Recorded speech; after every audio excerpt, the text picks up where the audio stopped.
જય શ્રી કૃષ્ણ, જય દ્વારકાધીશ મિત્રો. આજે આપણે અધ્યાય 18નો 14મો શ્લોક સમજીશું. અધિષ્ઠાનમ તથા કર્તા કરણમ ચ પૃથક્વિધમ વિવિધા ચ પૃથક ચેષ્ટા દૈવમ ચેવાત્ર પંચમમ. કર્મનું સ્થાન શરીર કરતાં વિભિન્ન ઇન્દ્રિયો અને અનેક પ્રકારના પ્રયાસો અને અંતે પરમાત્મા આ 5 પ્રકારના કારણ છે. અધિષ્ઠાનમ શબ્દનો નિર્દેશ શરીર પ્રતિ છે.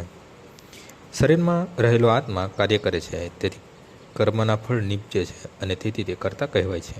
આત્મા જ જ્ઞાતા તથા કર્તા છે એવો સ્તુતિમાં ઉલ્લેખ થયો છે. એ સહી દ્રષ્ટા સ્પષ્ટા.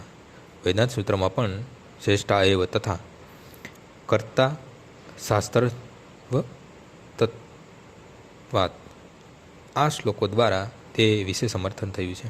કર્મના ઉપકરણો ઇન્દ્રિય છે અને આત્મા આ ઇન્દ્રિય દ્વારા વિવિધ કર્મ કરાવે છે. દરેક કર્મ માટે અલગ અલગ પ્રયાસ અથવા ચેષ્ટા થાય છે, પરંતુ સર્વ કર્મો હૃદયમાં મિત્ર રૂપે રહેલા પરમાત્માની ઈચ્છા પર જ અવલંબિત રહે છે.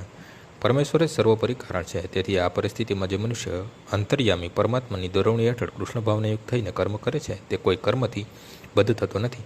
તેઓ સંપૂર્ણ કૃષ્ણ ભાવનામય હોય છે. તેઓ અંતે પોતાના કર્મો માટે જવાબદાર રહેતા નથી, પરંતુ બધું જ પરમેશ્વર ઈચ્છા પરમાત્મા પૂર્ણ પુરુષોત્તમ પરમેશ્વર પર અવલંબે છે. આજનો શ્લોક અહીં પૂર્ણ થાય છે. આવતીકાલે ફરીથી સવારે 6 વાગ્યે મળીશું. જય શ્રી કૃષ્ણ.